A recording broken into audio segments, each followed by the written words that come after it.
नमस्कार, मैं गरिमा अग्रवाल और आज हम हैं कोरबा के एन कॉलेज में, जो कि है कमला नेहरू महाविद्यालय। जो महल आप पीछे देख रहे हैं, ये रानी धनराज कुंवर का महल हुआ। को रानी धनराज कुंवर ने शिक्षा के क्षेत्र में अपना योगदान देने के लिए दान कर दिया था।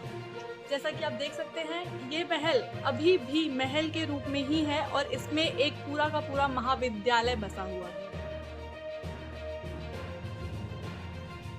शिक्षा के क्षेत्र में रानी द्वारा दिए गए एक ऐसी धरोहर है जो कमला नेहरू महाविद्यालय को कोरबा जिले के बाकी महाविद्यालयों से अलग बनाती है।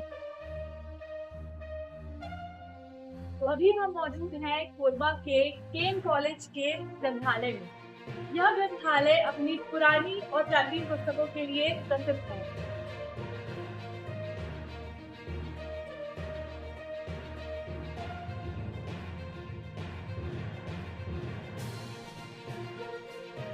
इस ग्रंथालय में आपको 31,000 से अधिक पुस्तकें मिलेंगी।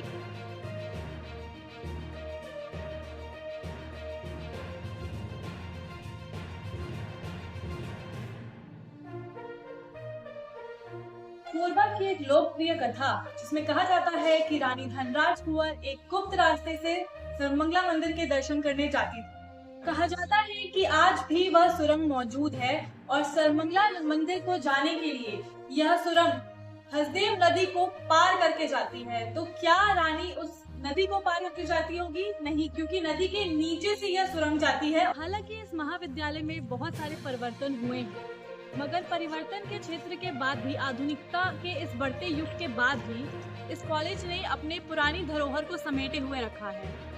जैसा कि आप देख सकते हैं, यहाँ पे बहुत सारी आधुनिक चीजों के बावजूद जो पुरानी इनकी चीजें हैं, पुराने इनके दस्तावेज, पुरानी ग्रंथालय है, इन्होंने अभी भी अपनी जड़ को मजबूत रखा है।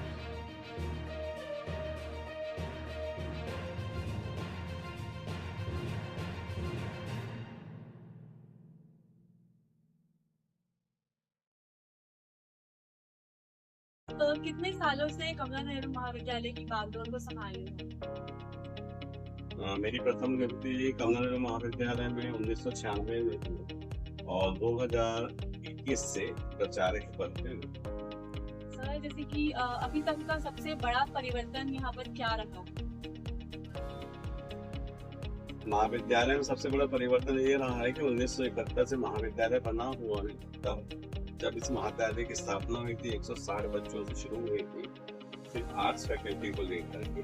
सर, तो कॉलेज प्रशासन डिजिटल शिक्षा को कैसे बढ़ावा देता है? कोरोना अवस्था के बाद शासन ने जिस प्रकार की सारी योजनाएं ऑनलाइन एजुकेशन के नाम से लाई थी, तत्संबंध में सारे टीचर्स उसमें अवेयर हो चुके थे और नए नए आइडियाज, नए मटेरियल्स और नए ग्राफ्स के साथ बच्चों को ऑनलाइन शिक्षा दी जाती है, डिजिटल शिक्षा दी जा रही है और उसमें वो प्रोत्साहित भी हैं और बच्चों को एक नया उत्साह भी मिलता है कि घर बैठे उनको लिखना है। सर, और इतिहास से आधुनिकता की लंबी जर्नी में किन बड़ी चुनौतियों का सामना इस महाविद्यालय को करना पड़ा है आपके रहते हुए? देखिए, कॉलेज तो 1971 का है, मैं 1996 में आया, लेकिन उसके पहले जो भी लोग यहाँ पे आए थे, इस कॉलेज की स्थापना का भी एक अपना गौरवशाली इतिहास रहा है।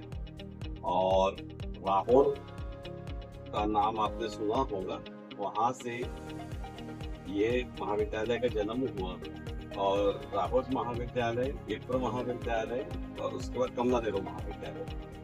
लाहौर महाविद्यालय की 2 शाखाएं निकली, बिलासपुर है DPV कॉलेज है, यहाँ पे कमला नेहरू महाविद्यालय है और इस महाविद्यालय के जो फाउंडर प्रिंसिपल रहे हैं वो डॉक्टर दीनानाथ पांडे। नमस्कार सर। सर, आप हमें बताएंगे कि आप कितने सालों से कमला नेहरू महाविद्यालय का हिस्सा हैं? मैं 1996 से महाविद्यालय में अध्यापन का कार्य कर रहा हूँ। और सर, आपके रहते रहते में आपने किन बड़े परिवर्तनों को देखा है यहाँ पर? हमने जब कार्य प्रारंभ किया तो श्री डॉक्टर दीनानाथ पांडे जी प्राचार्य थे और तब महाविद्यालय का भाग केवल रानी महल हुआ करता था। 5-6 कमरे में कॉलेज चलता था और केवल उस समय कला स्नातक और कला वहाँ स्नातक की कक्षाएं लगती थी। उसके बाद 1999 में वाणिज्य विभाग की शुरुआत हुई और 1999 में फिर विज्ञान संकाय की कक्षाएं प्रारंभ हुई। सर जैसे कि महलों में बहुत सारी कहानियां बसती हैं, तो आपकी सबसे मनपसंद सबसे छोटी कहानी कौन सी है? रानी धनराज कौर देवी के द्वारा ये इनका चूंकि रानी महल था और वो तत्कालीन समय में इस क्षेत्र की सबसे बड़ी जमींदारी थी। रानी माता बहुत उदार थी और उन्होंने ही अपना जमीन दान करके कुतुरमाल में जो आज कबीर आश्रम सिद्धाश्रम बना हुआ है, कुतुरमाल की पूरी प्रॉपर्टी रानी माता के द्वारा दी हुई संपत्ति है। तिलकेजा का शिव मंदिर भी इनके अंदर में आता था। तिलकेजा के शिव मंदिर के निर्माण में और उसके विकास में रानी माता का ही योगदान था। सर और आप नए उभरते छात्र छात्राओं के लिए आप कुछ मैसेज देना चाहेंगे?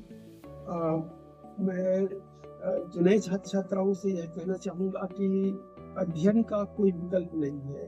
अध्ययन को हम लोग कमजोर न माने, काल सूर्योदय के पहले उठे और दिनचर्या की शुरुआत अच्छे से करें और उसके बाद दिन भर क्रियाशील रह करके अपने स्वास्थ्य के लिए, अपनी शिक्षा के लिए, परिवार की समृद्धि के लिए जरूर समय निकालेंगे। कीमती समय देने के लिए बहुत बहुत